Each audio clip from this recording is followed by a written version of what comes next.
감사합니다.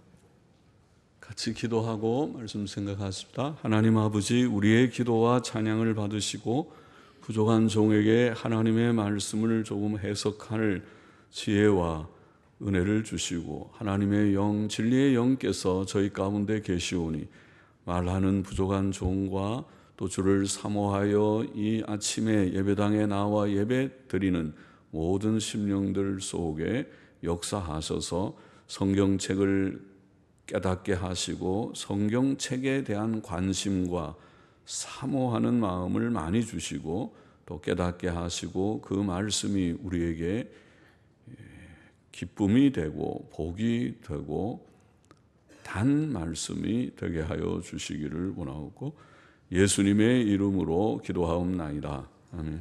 아멘. 고린도전서 10장 말씀 좀 생각해 보십시다. 1절부터 우리가 읽어 나가면서 좀 보십시다. 1절부터 4절 말씀 먼저 봅니다. 형제들아, 너희가 알지 못하기를 내가 원치 아니하노니 우리 조상들이 다 구름 아래 있고 바닷 가운데로 지나며 모세에게 속하여 다 구름과 바다에서 세례를 받고 다 같은 신령한 식물을 먹으며 다 같은 신령한 음료를 마셨으니 이는 저희를 따르는 신령한 반석으로부터 마셨음에 그 반석은 곧 그리스도시라. 자, 이스라엘 백성의 역사는 모든 인류와 신약 성도들에게 교훈이 됩니다. 사도 바울은 이스라엘 백성이 애굽에서 나와서 홍해를 통과했던 때의 일을 말합니다.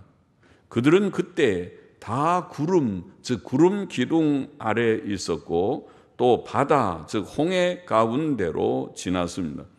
그들은 모세와 함께 하나님의 은혜로 구름 아래서와 죽음의 바다에서 죄 씻음의 세례를 받은 것과 같았습니다.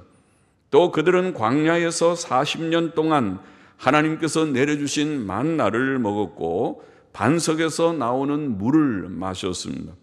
사도 바울은 그 반석이 예수 그리스도를 상징한다고 말합니다. 예수 그리스도께서는 자신이 우리에게 참 양식, 곧 생명의 양식이요 참 음료, 곧 영원히 목마르지 않는 물이라고 요한복음 6장에 또 7장에 그런 말씀을 하셨죠. 오늘 본문 5절, 6절 넘어가 보십시다. 그러나 저희의 다수를 하나님이 기뻐하지 아니하신 고로 저희가 광야에서 멸망을 받았느니라. 그런 일은 우리의 거울이 되어 우리로 하여금 저희가 악을 즐겨한 것 같이 즐겨하는 자가 되지 않게 하려 함이니. 하나님께서는 이스라엘 백성들이 모세의 인도함을 받아서 구름 아래서 바닷 가운데서 세례를 받듯이 구원의 놀라운 은혜를 체험케 하셨지만은 그들의 다수를 기뻐하지 않으셨습니다.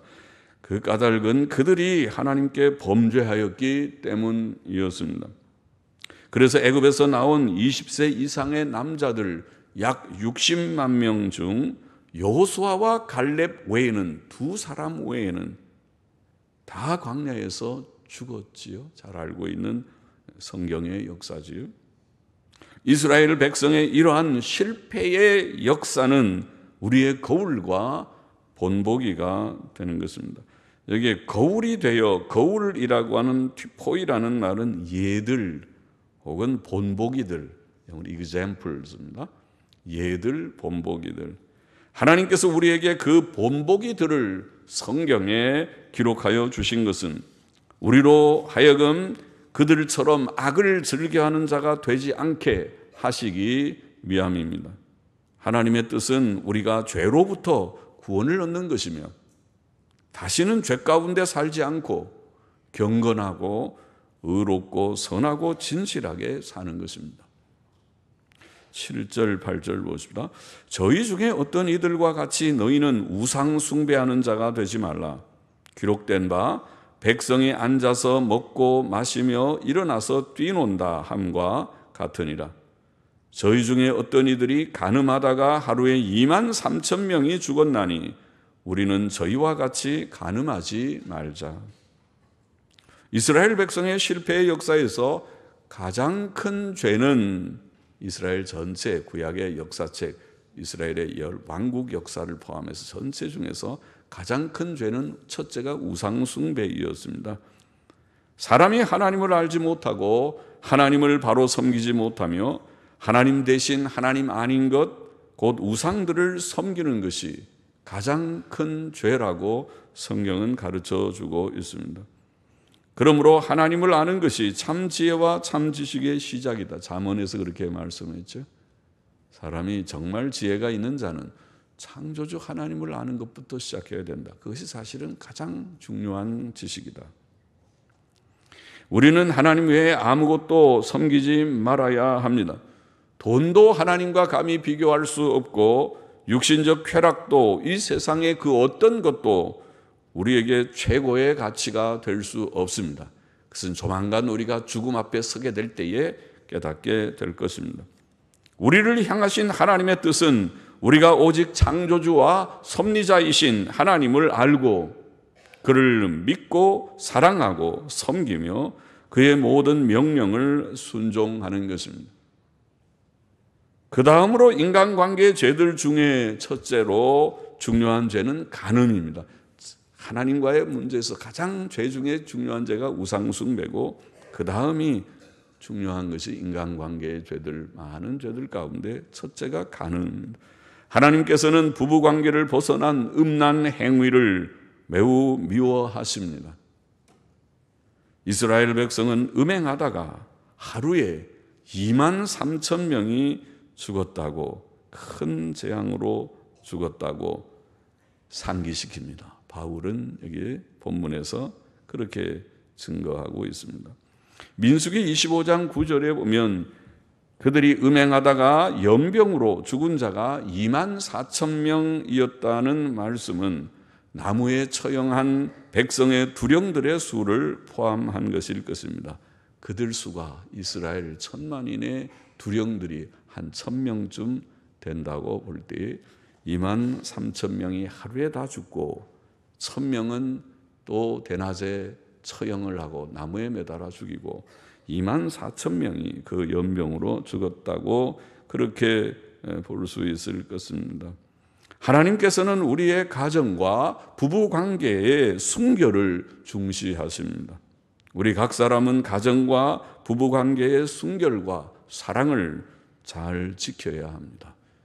그것은 하나님 앞에 복받는 길입니다. 우상 숭배하지 말고 그다음에 간음하지 말고, 그것은 아주 중요한, 하나님께 다 복받기를 원해서 오늘도 나와 계시겠죠. 하나님께 벌받기를 위해서 예배드리는 사람은 아무도 없을 것입니다. 복받기를 참으로 원한다면 죄를 멀리해야 된다. 우상 숭배와 간음을 멀리해야 됩니다. 9절 10절 보십시다. 저희 중에 어떤 이들이 주를 시험하다가 혹은 그리스도를 시험하다가 뱀에게 멸망하였나니 우리는 저희와 같이 시험하지 말자. 저희 중에 어떤 이들이 원망하다가 멸망시키는 자에게 멸망하였나니 너희는 저희와 같이 원망하지 말라. 이스라엘 백성 중에 어떤 이들은 어려운 일이 있을 때에, 세상을 살면은 어려운 일이 있는데 이스라엘이 애굽에서 나와서 광야를 거쳐 나갈 때 어려운 일들이 많이 있었습니다. 우리의 삶을 광야 같은 삶이라고 말하죠. 어려운 일들이 오는데 몸이 아프기도 하고 경제가 잘 풀리지 않고 어려운 일들이 있고 할 때에 하나님께서 그 이스라엘 백성 중에 어떤 이들은 어려운 일이 있을 때 하나님께서 그들과 함께 하심을 의심했고, 하나님이 우리 가운데 계시기나 하나님이 살아 계신 분이 맞기는 맞는 건가? 또 하나님 앞에서 불평하며 원망을 했다가 불뱀에게 물려서 많은 사람이 죽었다. 그렇게 기록합니다. 죽었습니다. 하나님의 백성에게 가장 필요한 것은 무엇보다 하나님의 존재를 믿는 것부터 시작하죠. 하나님 믿지 않으면 섬길 필요도 없죠. 이 세상은 무신론이고 허무주의겠죠. 누가 아냐? 이 세상이 어떻게 생겼는지 아무도, 과학자들도 모르는데, 그렇죠? 현대과학이 발달해도 이 세계의 기원을 아는 사람은 아무도 없잖아요. 그냥 이론이 몇 개 있을 뿐이죠. 진화론이라는 것도 세계 기원을 말하진 않습니다. 원래 물질 영원설에다가 더해서 진화론이죠. 옛날부터 물질이 있었다. 우리는 성경에 태초에 하나님이 영원하시다부터 시작하지만은 세상에 하나님 안 믿는 사람은 물질이 영원했는데 그 어느 날 그 물질에서 우연히 거기에서 생명체가 생겼고 그 생명이 점점 발전해 가지고 오늘 이 복잡한 생명체계가 됐다. 그게 진화론이죠. 태초에 물질이 있은 것이 믿기 쉬운지 태초에 하나님이 계신 것이 둘 다 물론 믿기가 쉬운 것은 아니지만은 물질이 있어서 그 물질이 이렇게 기묘 막측한 세상을 만들었다는 것은 훨씬 더 믿기 어려운 이론이 아닌가요? 전지전능한 하나님께서 계셔서 그것도 믿기 쉬운 일은 아니지만 그분이 자신을 계시하셔서 확인시켜 준다면 얼마든지 믿을 수 있는 일이고 그분이 이 온 세계를 오묘막측한 세계를 만들었다는 것은 훨씬 합리적인 얘기입니다. 그것이 이성적으로도 그게 훨씬 합리적이지 이 오묘막측한 세계가 우연이 됐다. 그것이야말로 진짜 그것은 황당한 그런 이론이라고 보입니다. 우리의 하나님의 백성에게 가장 필요한 것은 첫째가 하나님의 존재를 믿고 그가 자기 백성을 버리지 않으시고 늘 함께 하시고 도우시리라는 것을 믿는 것이라고 성경은 말합니다. 그런데 그들은 하나님을 체험할 수 없이 하면서도 어려운 일이 닥칠 때 그 믿음은 온데간데 없고 하나님께 감사하거나 하나님께 의탁하거나 하지 않고 불평원망했다는 것입니다. 하나님에 대한 믿음, 하나님에 대한 하나님의 존재, 하나님의 섭리자 되심, 창조와 섭리를 믿는 기본적인 이 믿음이 있을 때에 사람은 범사에 감사할 수 있지만은 그래서 병에 걸렸을 때도 물질적인 어려움을 좀 당했을 때도 불평하지 않고 이 현실을 하나님이 주셨구나, 뜻이 계시겠구나, 내가 혹 부족함은 없었는가 자기 성찰을 하고 또 지혜롭고 의롭고 선하신 하나님이 주셨으니 이것을 주신 자가 하나님이시라면 거두어 가실 수도 있고 또 이것을 통해서 다 유익해 하시고 뜻을 이루시겠지. 믿음이 생깁니다. 그러니까 참 믿음이라는 건 이게 비현실적인 그런 문제가 아니고 매우 현실적인 일입니다.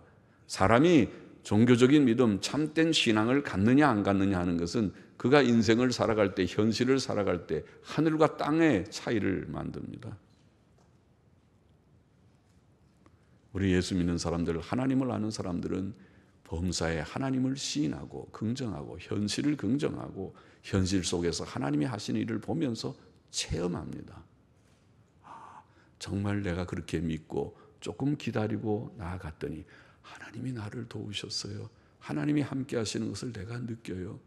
그런 것을 체험하며 사는 자라고 할 수 있습니다. 또 물론 많은 증거들이, 수없이 많은 증거들이 성경에 기록되어 있고 우리의 삶에도 누적되어 있습니다.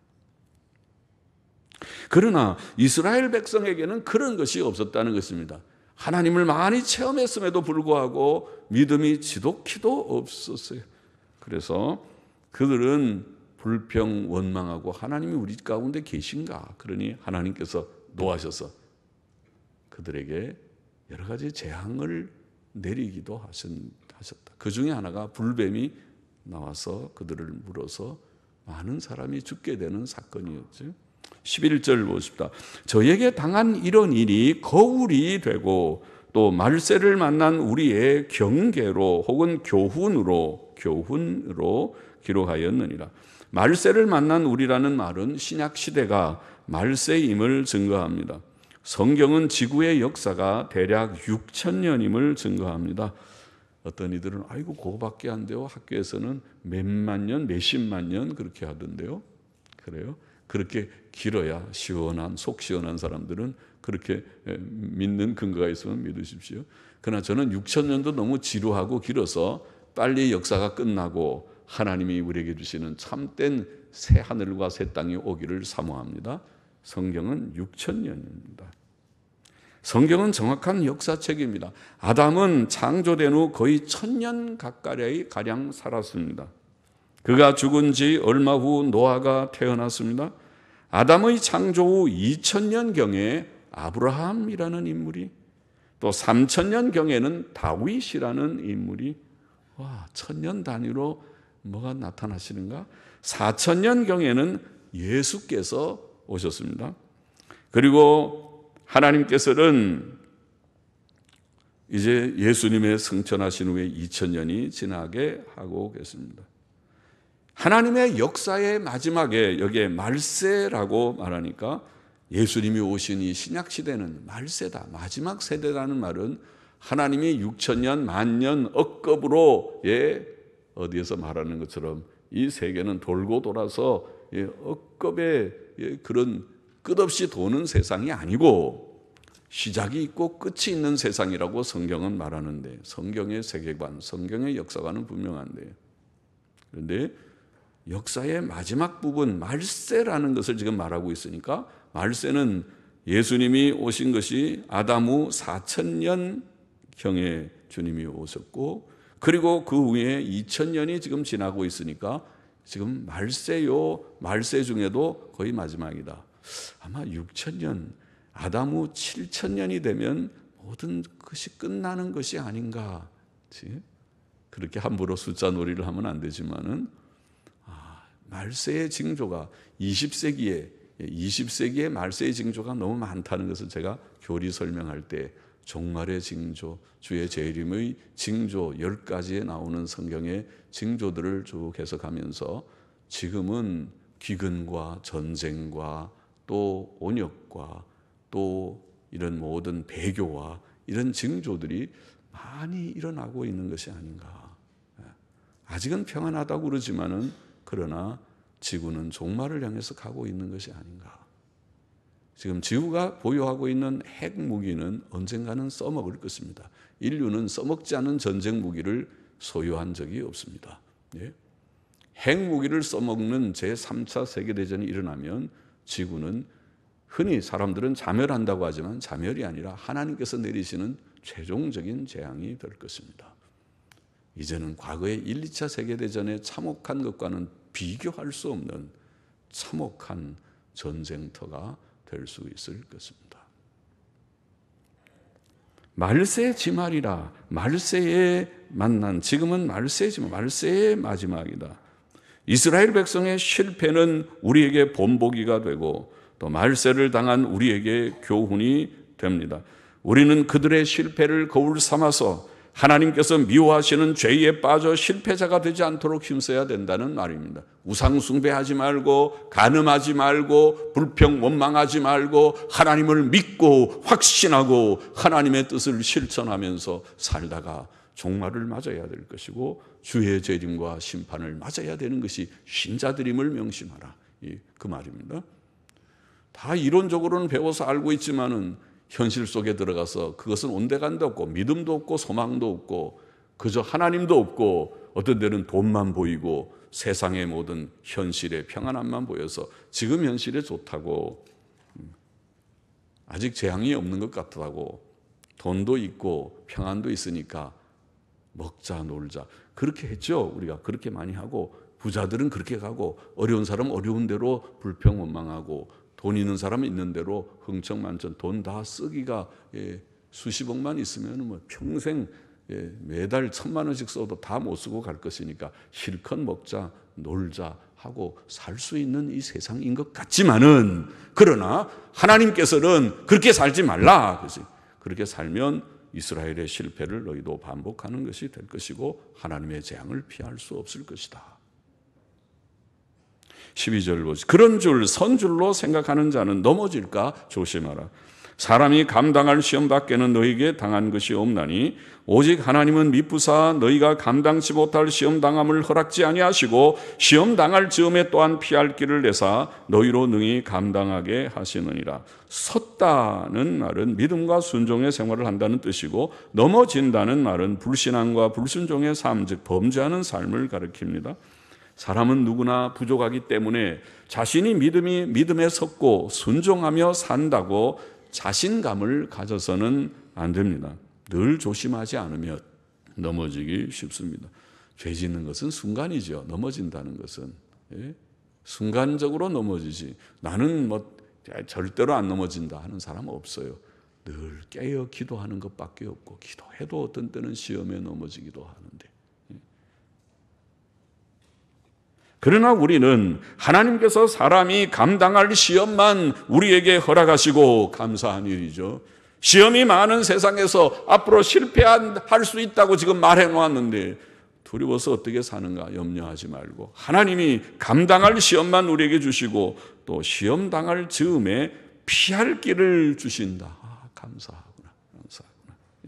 내가 감당치 못할 일은 없습니다. 아주 특별한 순교의 자리가 아니고는, 순교는 역사상 소수의 사람들이 겪지 일반 사람들이 다 겪는 것은 아니었습니다.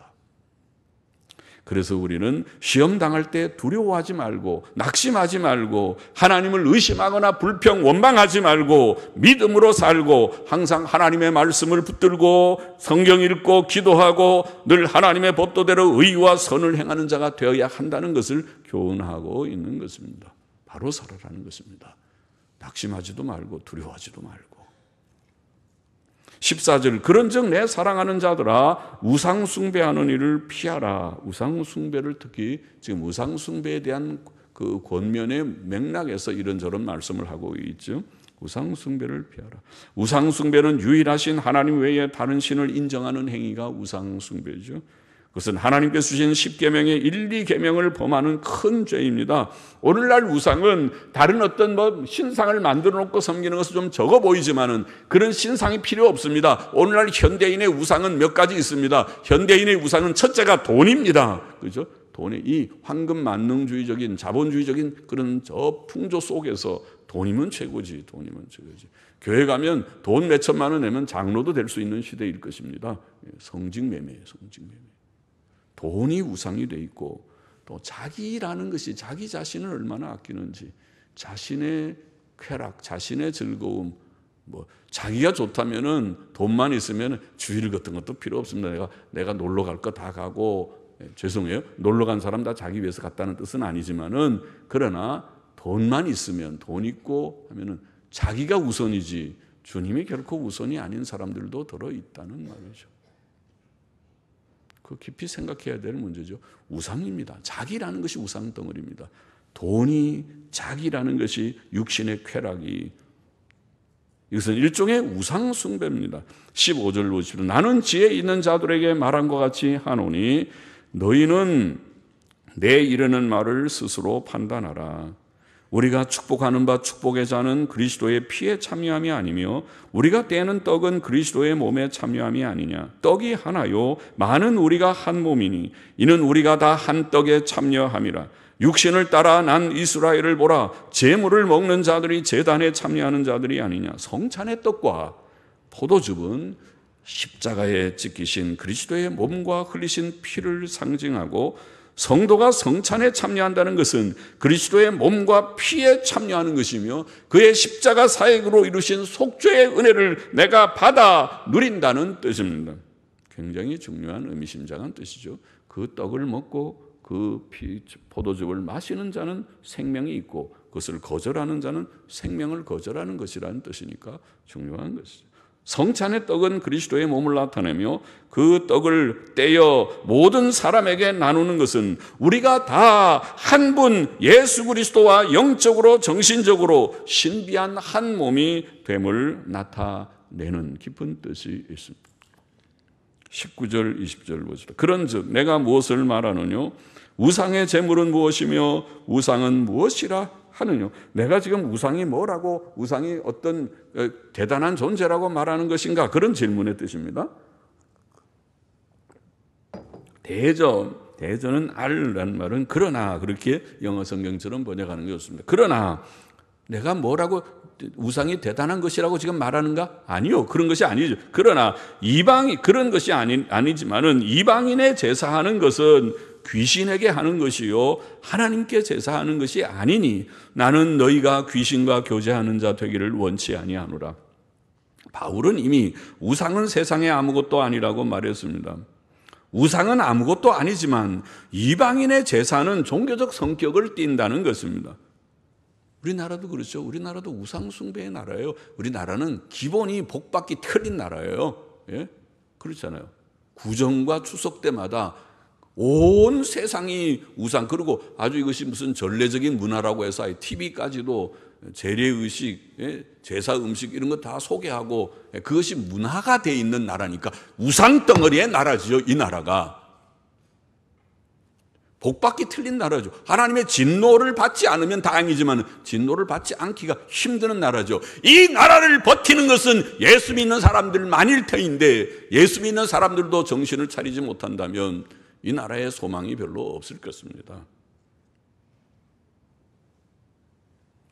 제사나 차례는 단순히 조상을 공경하는 행위가 아닙니다. 종교적 성격을 띠고 있습니다.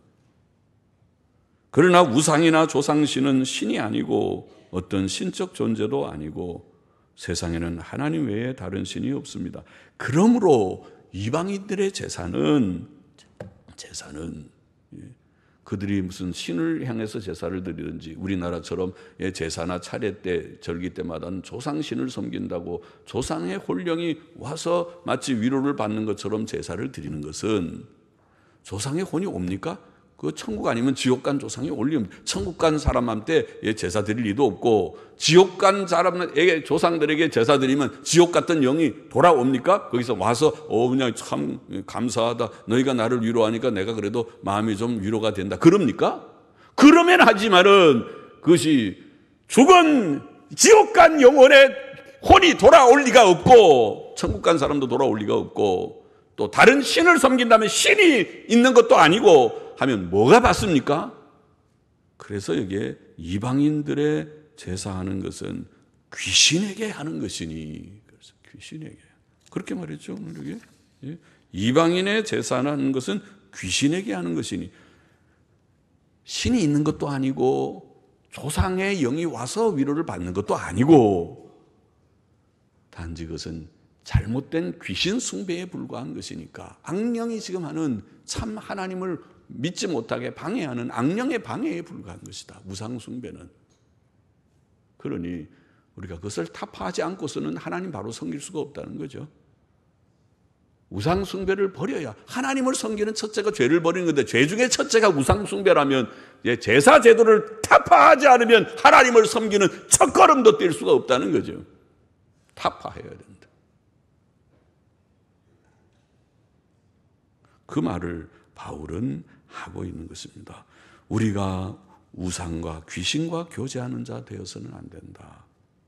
21절 22절 보시죠. 너희가 주의 잔과 귀신의 잔을 겸하여 마시지 못하고 주의 상과 귀신의 상에 겸하여 참여치 못하리라. 그러면 우리가 주를 노여워하게 하겠느냐? 우리가 주보다 강한 자냐? 우리가 하나님도 섬긴다고 하면서 귀신도 섬기면 하나님께서 노여워하시겠다. 그럼 복받기가 틀렸다. 그건 복받을 일이 되지 못한다. 그건 화를 자초하는 일이 된다. 망하는 길이다. 그것이 멸망하는 길이다. 그러므로 다 정리해야 된다. 치워버려야 된다. 우상 단지를 다 제사 도구들을 갖다 다 저 재활용센터에 보내든지 다 갖다 재활용센터 하면 또 누가 재활용하겠구만. 안 돼. 그건 다 좀 쓰레기로 다 치워버려. 그냥 그거는 다 폐품으로 그냥 다 놋값으로 어떻게 그렇게 다 세부치값만 쳐서 다 버려. 그래야 복을 받는 첫걸음을 띄는 것이 비로소 첫걸음을 띄는 것이 된다. 그렇지 않으면 하나님이 놓아줘서 너는 우상숭배자로구나. 10계명의 첫 번째 계명 1, 2계명을 어기고 있구나. 내가 어떻게 너를 복 줄 수 있겠느냐. 너의 길을 복되게 하겠느냐. 23절 24절 모든 것이 가하나 모든 것이 유익한 것이 아니요 모든 것이 가하나 모든 것이 덕을 세우는 것이 아니니 누구든지 자기의 유익을 구치 말고 남의 유익을 구하라. 사도 바울은 8장에서 신약 성도들이 우상 제물에 대한 지식과 자유함이 있음을 말했습니다. 그러나 비록 우상 제물에 대해 자유함이 있다 할지라도 모든 것이 유익한 것이 아니고 덕을 세우는 것이 아닙니다. 우상 제물에 대한 바울의 교훈의 방향은 분명합니다. 우상 제물은 다른 이들의 유익과 덕을 위해 먹지 않는 것이 좋다는 것입니다. 성도가 우상 제물을 먹어도 되니 먹으라는 교훈이 아니고 먹을 수 있으나 먹지 말라는 교훈인 것입니다. 성도가 우상제물을 먹지 말아야 할 이유는 우상제물 자체의 불결함 때문이 아니라 다른 이들의 유익과 덕을 위해서입니다. 이것이 사랑이다, 그렇게 말합니다. 주께서는 우리를 사랑하셔서 자신을 희생하셨습니다. 우리가 주를 아는 자라면 우리도 자기의 유익을 위해 살지 말고 연약한 이들의 구원과 유익을 위해서, 혹시라도 그것 때문에 우상 숭배에 떨어지는 자가 우리의 가족이나 이웃에게 있지 않도록 하기 위해서 금해야 된다는 것을 말합니다. 25절 26절 무릇 시장에서 파는 것은 양심을 위하여 묻지 말고 먹으라. 이는 땅과 거기 충만한 것이 주의 것임이니라. 불신자 중 누가 너희를 청하며 너희가 가고자 하거든 너희 앞에 무엇이든지 차려놓은 것은 양심을 위하여 묻지 말고 먹으라. 누가 너희에게 이것이 재물이라 말하거든 알게 한 자와 및 양심을 위하여 먹지 말라. 내가 말한 양심은 너희 것이 아니요 남의 것이니 어찌하여 내 자유가 남의 양심으로 말미암아 판단을 받으리요. 만일 내가 감사함으로 참여하면 어찌하여 내가 감사하는 것에 대하여 비방을 받으리요. 그런즉 너희가 먹든지 마시든지 무엇을 하든지 다 하나님의 영광을 위하여 하라. 유대인에게나 헬라인에게나 하나님의 교회에나 거치는 자가 되지 말고 나와 같이 모든 일에 모든 사람을 기쁘게 하여 나의 유익을 구치 아니하고 많은 사람의 유익을 구하여 저희로 구원을 얻게 하라. 자, 우리는 다른 사람을 넘어지게 하는 자가 되지 말고 범사에 하나님의 영광을 위하고 모든 사람의 구원과 유익을 위해 살아야 한다고 교훈했습니다. 고린도서 10장의 교훈을 정리해 보십시다. 첫째로 역사는 거울이 된다고 교훈했습니다. 이스라엘 백성의 우상 숭배와 간음과 원망의 범죄와 하나님의 징벌의 역사는 오늘 말세를 만난 우리에게 교훈이 됩니다. 그래서 나는 믿음으로 잘 살고 있어 하고 안일하게 생각하지 말고 조심하고 범죄치 않도록 해야 한다. 그러나 하나님께서 감당할 시험만 주시고 시험과 함께 피할 길도 주신다는 것을 우리가 깨닫고 두려워하지 말고, 어떤 어려운 일들이 세상에는 많이 오고 가지만은 두려워하지 말고 오직 의롭고 선하게만 살아야겠고, 둘째로 우리는 특히 우상 숭배하지 말라. 이것이 오늘 10장의 중요한 교훈이죠. 우상 숭배하지 말라.